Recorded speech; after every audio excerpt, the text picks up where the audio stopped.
It's peachy, it's cinnamony, it's peach dumplings.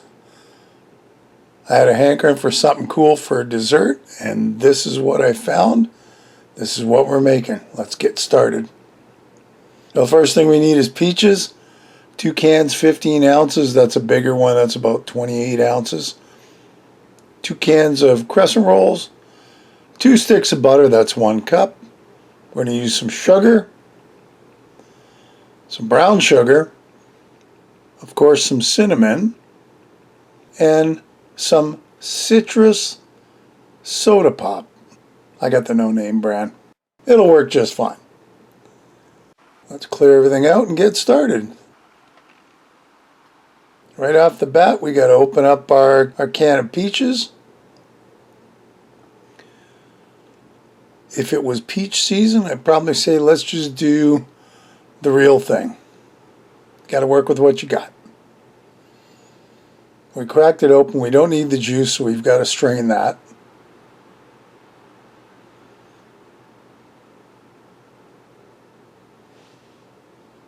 Beautiful. That's looking good. Now, the can I got was peach halves. We're going to have to deal with that.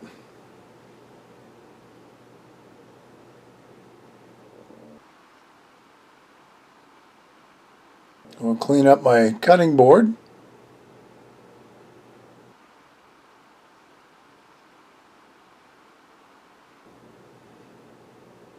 Now I'm going to take out the crescent rolls. So I've got the 2 cans. I don't know about you, but I always have a hard time opening those things. Once in a while they open great, like that one. The second one, not so much.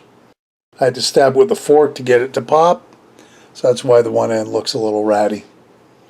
Well, as always, we'll pull them apart, do the best we can with them. See how crappy that looks? That is not a good triangle. Yeah. We'll just have to make some adjustments, that's all. So I'm laying them all out. There's 8 in a can, so that makes 16. I'm going to try 4 by themselves, not in the dumpling pan. But you'll see. So we put them aside. Here's our peaches. Now I've got to chop them into proper size. I suppose you could have used the quarters to make a big hunk of peach. Your call. We'd still have leftovers no matter how I did it. So there's our peaches. Let's get them aside. Now this is 3 teaspoons of cinnamon. I'm not going to use all of it. I'm just going to use part of it for dusting, and then we'll put the rest in to our mix later. Okay. We'll put those aside. Bring out our pan. So this is a rectangle pan. I could have squeezed them in a square one, but I wasn't sure how many I was going to have to play with. So we lightly grease the pan, bring in our crescent rolls, and this is real simple. You're going to start at the big end, grab a peach, oh, and grab the cinnamon too, of course. So you grab a peach, give it a quick dusting with cinnamon. I suppose if you really want it sweet, you could probably do the same thing with some sugar. And then you roll it. Now what I did was I folded the sides over on it because it's really big on the one side. And that's it. So here we go. Now I just got 14 more to do. And as with everything, when you finally get to the end, you realize how easy. I don't know if you saw the one I put a couple extra. I had 2 really thin pieces of peach, so of course you want to put more in there. But as with anything, as you get to the end, you get really good at it, but then you're done. So you don't really need to do any more until the next time you make it. I guess it's like when I make pasta or anything else. You get really good at it if you keep doing it over and over and over and over and over again. Well, here's our 16 crescent rolls, all ready to roll. We're going to put them aside. Now I'm taking 4 out. And we're going to put it in a pie tin. And we're going to bake it right along with the dumplings. Just to try. I'm not sure how that's going to work. I'm sure it's fine. Here's our pan back. Now let's get those dumplings in. Our future dumplings.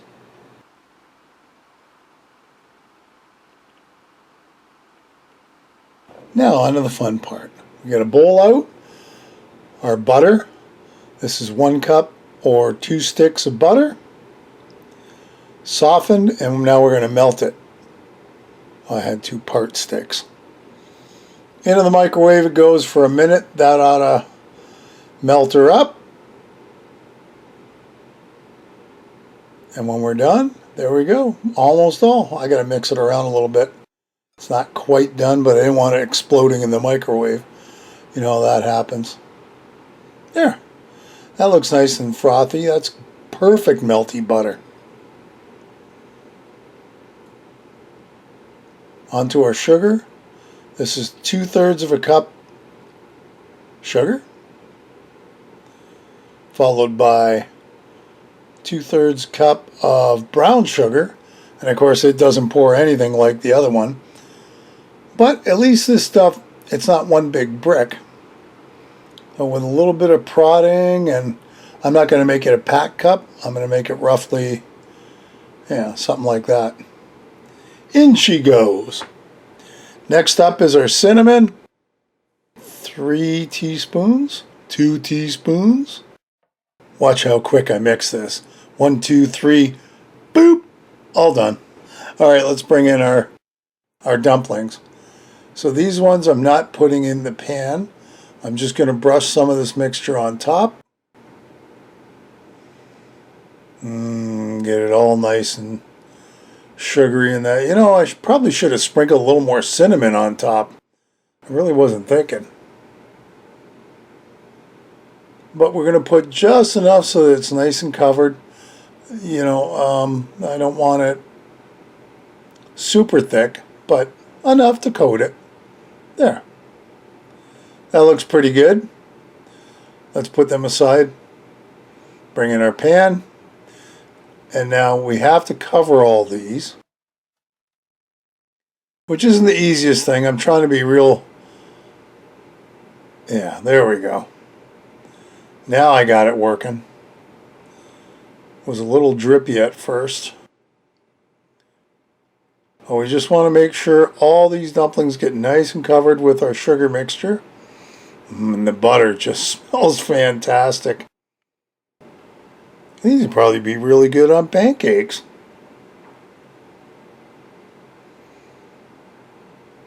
So there you go. We've covered them all.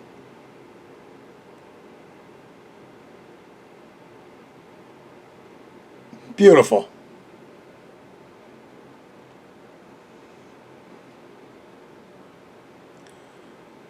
Now comes our secret ingredient.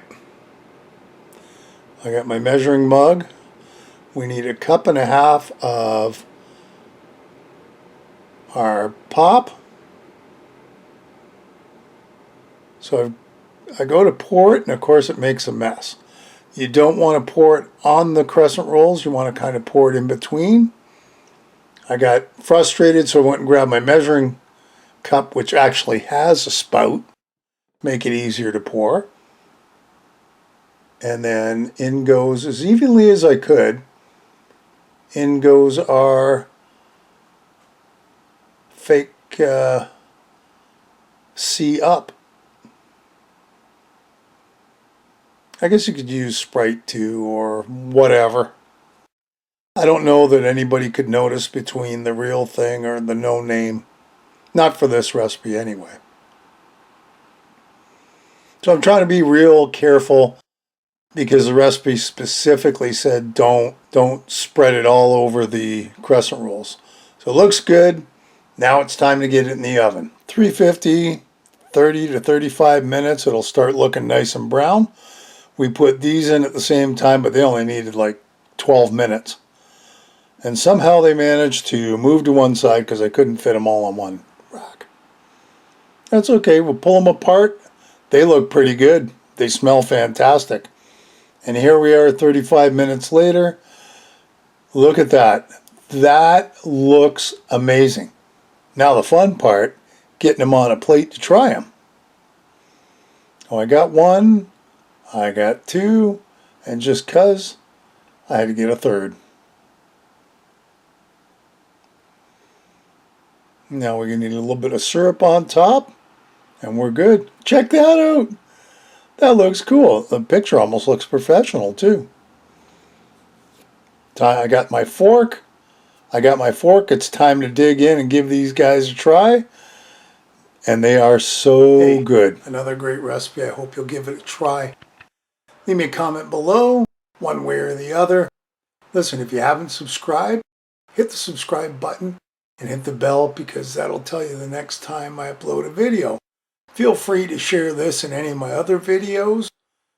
And thanks for stopping by and watching. We'll see you next time. Bye-bye.